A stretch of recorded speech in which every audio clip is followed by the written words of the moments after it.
కొడుకు పుట్టినప్పుడు కాదు, అతడు ఏదైనా సాధించినప్పుడే తండ్రికి అసలైన పుత్రోత్సాహమని అంటారు. ఇక ఎంతటి సూపర్ స్టార్ అయినా అనుభూతులకు అతీతుడు ఏమి కాడు కదా.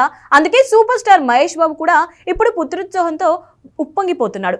పుట్టడమే గోల్డెన్ స్పూన్ తో పుట్టాడు సూపర్ స్టార్ మహేష్ బాబు కొడుకు గౌతమ్ గట్టమినేని. తండ్రితో నేనొక్కడినే సినిమాలో నటించి మంచి మార్కులు కొట్టేసిన గౌతమ్ ఇప్పుడు విద్యార్థిగా తన కెరియర్ లో మరో మెట్టు ఎక్కి తన తండ్రి గర్వించేలా చేశాడు. తన కుమారుడు గౌతమ్ గట్టమినేని గ్రాడ్యుయేషన్ పూర్తి చేసిన సందర్భంగా ఎమోషనల్ అయ్యాడు మహేష్. సోషల్ మీడియా ద్వారా తన ఆనందాన్ని అభిమానులతో పంచుకున్నాడు.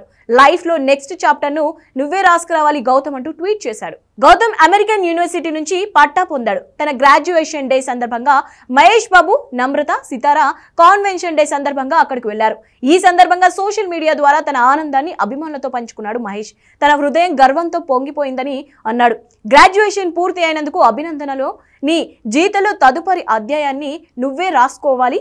నువ్వు గొప్ప స్థాయికి ఎదుగుతావని నాకు తెలుసు. కలల్ని అందుకునేందుకే నేను ఎప్పటికీ ప్రేమిస్తూనే ఉంటాం. ఈ రోజు నేను గర్వించదగ్గ గట్టమినేని గౌతమ్ తండ్రిని అంటూ ట్వీట్ చేశారు మహేష్. అంతేకాదు గౌతమ్ కన్వెన్షన్ కార్యక్రమానికి హాజరైనప్పటి ఫోటోలు కూడా పంచుకున్నాడు మహేష్. అటు నమ్రత కూడా గౌతమ్ గ్రాడ్యుయేషన్ పూర్తి అయినందుకు సంతోషం వ్యక్తం చేశారు. ఇన్స్టాగ్రామ్ లో పలు చిత్రాలను పోస్ట్ చేశారు. తను చాలా గర్విస్తున్నట్లు కామెంట్ చేశారు. నీకు నా ప్రేమ, సపోర్ట్ ఎప్పుడు ఉంటుంది అంటూ పుత్రోత్సాహంతో పొంగిపోయారు. మహేష్, నమ్రత చేసిన ఈ పోస్టులు ఇప్పుడు సోషల్ మీడియాలో వైరల్ గా మారాయి. మహేష్, నమ్రతలకు ఫ్యాన్స్ సోషల్ మీడియా వేదికగా అభినందనలు తెలుపుతున్నారు. గౌతమ్ గట్టమినేని వారసుడిగా తండ్రికి తగ్గ తనయుడిగా మంచి పేరు తీసుకొచ్చాడంటూ పలువురు కామెంట్లు పెడుతున్నారు.